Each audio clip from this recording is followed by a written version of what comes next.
L'intérêt de cette enquête, c'est qu'il a été mené à l'échelle départementale, ce qui, à ma connaissance, est la seule enquête à avoir mené de front comme ça sur une telle durée et à cette échelle-là. Le plus important, c'est de réfléchir ses horaires en fonction du rythme de vie des habitants sur le territoire. Les usages ont évolué, donc la bibliothèque, ça n'est plus que des livres. La bibliothèque, ça n'est plus que des ressources, CD, DVD, etc.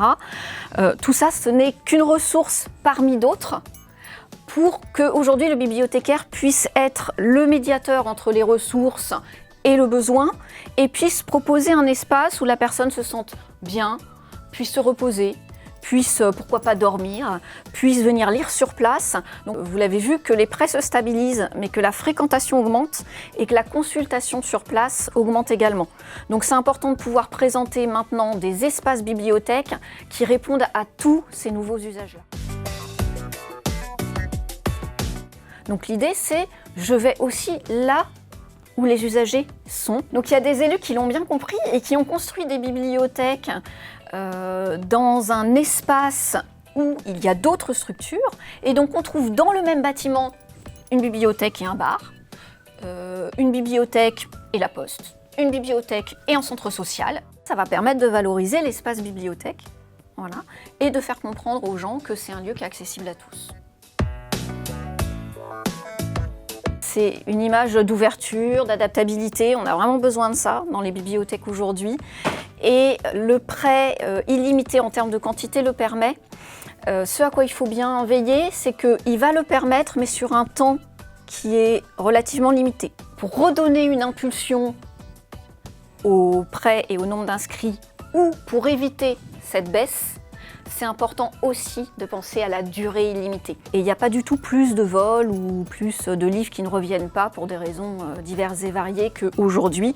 Au contraire, il y en a même moins. La bibliothèque participative aujourd'hui, pour moi, c'est vraiment l'avenir des bibliothèques.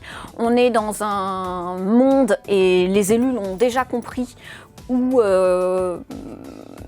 les publics, les habitants souhaitent plus de transparence, plus d'implication dans la vie de la commune et plus de démocratie participative. La bibliothèque a totalement son rôle là-dedans et on a vu des bibliothèques qui aujourd'hui effectivement animent des ateliers ou proposent des ateliers participatifs, des biblioremix, des ateliers de créativité pour réfléchir ensemble à la bibliothèque idéale.